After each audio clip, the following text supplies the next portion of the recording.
All right, today, my friends, we're gonna be talking about something a little sad. I don't know, I mean, it's, natural shift in an industry, natural growth, natural change. I know it shouldn't be sad, but it is, because drop shipping for me was kind of a gateway into a lot of things.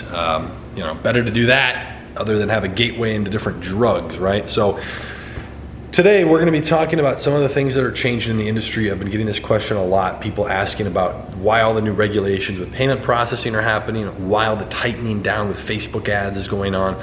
We're just going to touch real quick on that, and I want to talk about kind of how you can combat this. So if you stick around for literally 5 minutes, this video is going to be worth a whole lot. So drop a like during the next 5 minutes or so, I'd appreciate it, and let's talk about it. So first of all, most recently, people have been blowing me up about the FTC lawsuit that started on December 9th, 2020 against Facebook. So the Federal Trade Commission is suing Facebook for claims of illegal monopolization. We've talked about that, we've covered it. Ultimately, that's probably gonna result in a heavy fine that Facebook probably won't care, but sounds painful, probably 100 million or something. They're gonna have to pay a big fine, and I'm sure there will be some slight policy changes, which never is going to kill their ad platform, but it always does usually tighten down, like affect advertisers. One of the biggest ones, for an example, just to give you a reference point, was like when they introduced the feedback score. That hurt dropshipping. So I'm curious whatever they come out with now, because the feedback score allows everybody who interacts with your ads to leave a review. It allows them to give Facebook feedback, right?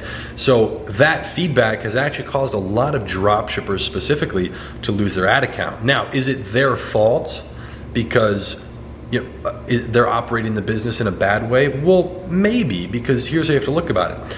Is it their fault that they lost the ad account right when the feedback score came out? No, because they couldn't prepare, and they used to be able to operate the business just fine without it. But the feedback score came out, and now you can't get away with 5-week shipping time anymore. It just doesn't work. So is drop shipping dead? No, but drop shipping the normal way with long shipping times is slowly dying because of policies like that, and there's many of them.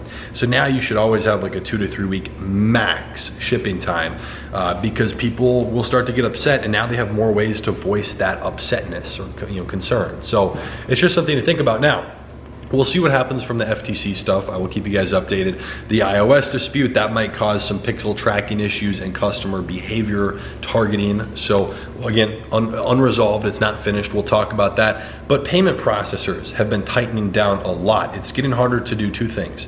Number one, get approved for a merchant, and number two, to stay healthy with your merchant, meaning a 1% or less chargeback rate and a 2% or less chargeback and refund combined rate. So if you have a 1.1% chargeback rate, yeah, they'll probably operate with you, you'll be fine. But if you have another 3% on top of that, so 4.1 in total, because that 3% is refunds, it's gonna look very weird. Why are you processing so many refunds? And I always say it's better to refund someone for a $19 purchase that really only costed you $7, even though you already sent them the product and whatever. Just refund them. Don't let the chargeback hit. It's always a better method, especially if you're drop shipping, because your chargeback rate might already be floating around that 1%, so which is very normal. It's not a bad thing, but that's just part of it. People take advantage of you. People get their product and immediately charge back because they know they can get the money back. So it's a little unethical on their part, and it does hurt business owners. So from a drop shipping perspective, you have to do a few things this year, especially. Make sure that you manage your processor really well. Speak to them, communicate, know exactly what your chargeback rate is. You need to be aware of that, because if it's creeping upwards, you need to trend back in the other direction. Otherwise, you'll lose it. And I'll tell you, what sucks is when you're scaling something and then you get taken down and you have no way to process payments. That's not fun. It's not worth the headache, and it'll usually collapse everything. And even if you can get a new processor 2 weeks later, because usually they take a while to get approved, well, now your ad account momentum's gone. Ads have been at zero for a while. They're probably unoptimized, and they probably won't perform as well.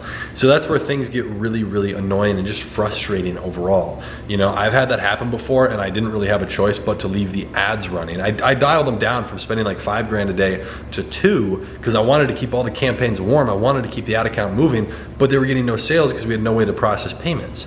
But I had to leave those running if I wanted the ad account to stay healthy. So there's ways to combat it, but it can be expensive and annoying. So some simple things you can do: nail your support. And one thing I always say from a business owner perspective, which is you, even if you're running a little Shopify store, it's a business, treat it as such. As a business owner, You should work on your business, not in your business, okay? So that means you work on the company. You don't respond to customer support emails, right? That's in. So it doesn't mean you shouldn't be doing it right away. There's also the saying of, as a business owner, you're gonna wear every single hat in the beginning. There was a point where I literally, I don't know how I did it. I was working 14 to 16 hours a day. Now, it wasn't deep focus work because a lot of it's administrative, like, you know, doing all the emails and such, and adding pictures to the website and colors and editing stuff. So it was like, you know, I could listen to music and chill, because I don't think you could do many days of deep focus for 12 hours. You'd literally explode. Nonetheless, I was doing all of that. And then as it grows and as you start to scale your store, you should definitely start hiring out other things. You should work with suppliers. You have orders coming in, get faster shipping, get custom packaging. Things like that make the customer so much more happy, and it will allow you to continue drop shipping. But as you have huge sales volume coming in, let's say profits rolling in, definitely consider looking into ordering inventory either through your current supplier and having that on hold, or going through a 3PL, a third-party logistics center, so that you can have faster shipping. Your cost might go up a little bit because it'll go down from ordering a big bulk order, but then it'll go up because there's operational cost for having that inventory there. But if it gets you faster shipping and better packaging, it is worth it. So do things like that, nail down your support, communicate with your processor. Those are things that you can do to help combat the issues that are going on. And as a business owner, you should be doing that anyways, you know? It's a little sad that I have to say that, because a lot of drop shippers take an unethical approach, but I'm just purely doing this as an educational tool. So I'm not saying you're doing anything wrong, but it's just things to consider. I mean, there's always unforeseen issues and stuff that, you know, you just don't know what you don't know. And I ran into plenty of those issues. So trying to help you avoid that here, you guys. I hope you enjoyed this video. Please leave any questions in the comments down below. I always answer those, and a lot of those actually inspire new videos. So if you have a problem and you leave a question in the comments about that problem, you might even see a video on it in the next couple weeks where you can get a full breakdown answer on where my head is at with that issue, okay? So feel free to drop any of those there. If you guys enjoyed the video, drop a like. And if you want a bunch of resources, we have both paid and free resources depending on kind of where you're at in your business and your level of seriousness for trying to make this work. You can check that out in the description down below. Everything from our free 8-step checklist through the e-commerce program that we have that shows you exactly how to do everything correctly, run all the ads, stay alive, and gives you all of our industry connections, all right? So make sure to check all that stuff out, linked in the description below. There's a reason some of those programs have created so many success stories.